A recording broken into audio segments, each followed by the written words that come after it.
Assalamualaikum warahmatullahi wabarakatuh. Halo semuanya, perkenalkan nama saya Silvi Aldirafianti. Saya kelas R2F, NPM saya 2020-215-00493.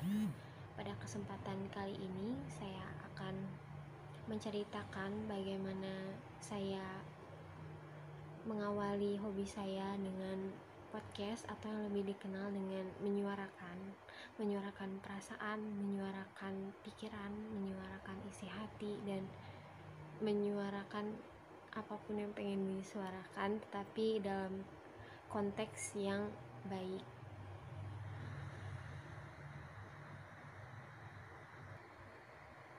Awal pikiran saya untuk membuat podcast, saya merasa saya pengen menceritakan hal yang ada di dalam diri saya ke orang-orang sekitar, karena saya tidak mungkin menghubungi orang satu persatu untuk mengungkapkan apa yang saya rasakan. Jadi saya menyalurkannya lewat podcast karena saya juga suka bersuara, suka berbincang dengan orang. Dan pada kesempatan kali ini saya akan menceritakannya lebih lengkap. Untuk pertama kalinya saya mencoba dunia podcast atau dunia penyuaraan hati atau penyuaraan pikiran itu saat saya lulus dari bangku sekolah menengah kejuruan. Saya merasa saya harus mencari apa kesukaan saya nih, apa hobi saya. Ternyata hobi saya tuh bercerita, dan awal mula saya podcast itu saya masih belum mengerti, masih belum paham bagaimana cara kerja aplikasi podcast, cara panduan berpodcast itu seperti apa, dan cara menyampaikannya itu seperti apa, dan sambutan awalnya seperti apa, dan bagaimana aplikasi itu bekerja. Saya mulai mencari beberapa situs web di dunia maya atau di Google, dan saya menemukannya. Saya mempelajarinya bagaimana cara penggunaan aplikasi podcast ini, dan ternyata semudah itu. Saya memulainya sendirian, dan awalnya saya sempat merasa takut karena takut podcast saya terlalu jelek atau kualitasnya terlalu gak bagus, karena saya sendiri pun masih pemula di situ. Dan tapi saya berpikir satu hal seperti ini, kalau misalkan pemula salah, ya bisa diperbaiki lagi ke depannya buat lebih baik. Tapi saya waktu itu berpikiran kayak udah takut duluan, bagaimana ini podcastnya, dan saya takut nanti tidak ada yang mendengarkan, tidak ada yang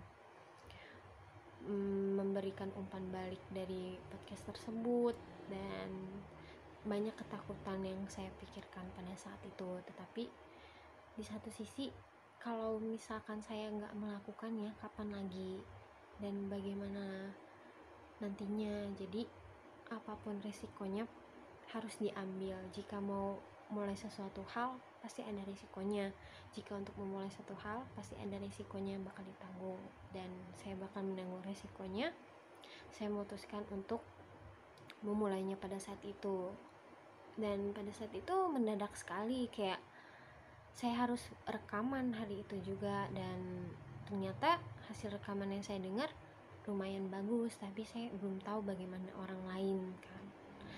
Dan saya menghubungi satu teman saya di perkuliahan dan menanyakan bagaimana kualitas suara yang saya berikan dari rekaman itu, dan dia berkata sudah bagus, coba saja dulu.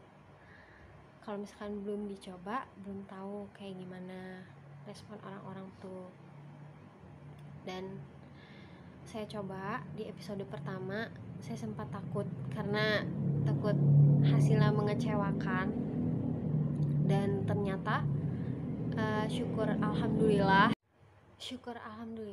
ternyata responnya sangat banyak dan sangat positif bagi saya untuk meningkatkan kualitas podcast saya, karena pemula sendiri pun kalau sudah mendapatkan respon positif dari pendengar, lebih terpacu untuk meningkatkan kualitas podcastnya, meningkatkan suaranya, dan meningkatkan editan dari gambar.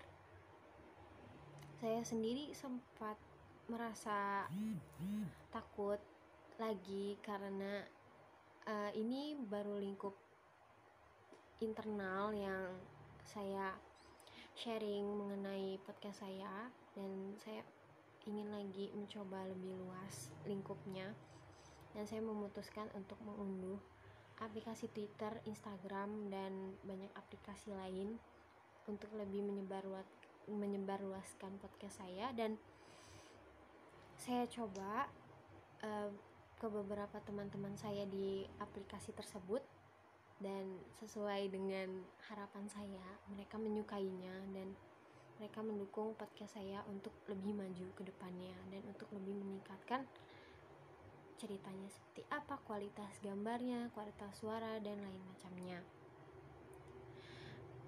Dari situ saya lebih bersemangat lagi untuk membuat podcast dengan bersemangat, dengan hal-hal baru dan lebih dari sebelum-sebelumnya. Bahkan saya tidak mengira kalau pendengarnya itu ternyata lebih dari 100 orang. Itu saya kaget banget, saya terkejut. Dan pas saat saya melihat analitik dari aplikasi podcast tersebut, ternyata ada dari pendengar luar negeri mendengarkan podcast saya. Di situ saya merasa bangga dan bersyukur, karena tidak hanya di dalam negeri yang menikmati, tapi di luar negeri. Padahal isi podcast sendiri pun berbahasa Indonesia, tetapi untuk judul dan deskripsi cerita berbahasa Inggris. Dari situ saya berpikir untuk lebih meningkatkan bahasanya. Saya akan mencoba lagi ke depannya untuk menggunakan berbahasa Inggris atau bahasa-bahasa dari negara lain, sehingga podcast saya tersebar lebih luas dan lebih banyak pendengar dan lebih banyak mendapatkan respon dan pengalaman lebih. Tujuan podcast saya sendiri pun, saya ingin menceritakan apa yang ada di dalam diri saya, pengalaman saya, entah itu kejadian yang saya alami, saya tuangkan semua di dalam podcast dan disuarakan, disebarluaskan ke masyarakat lokal maupun internasional. Saya berpikir untuk sesuatu yang belum dicoba tidak ada salahnya untuk mencobanya, walaupun dari sisi lain ada hal yang gak enak seperti komentar buruk, seperti kritik pedas dari warga internet.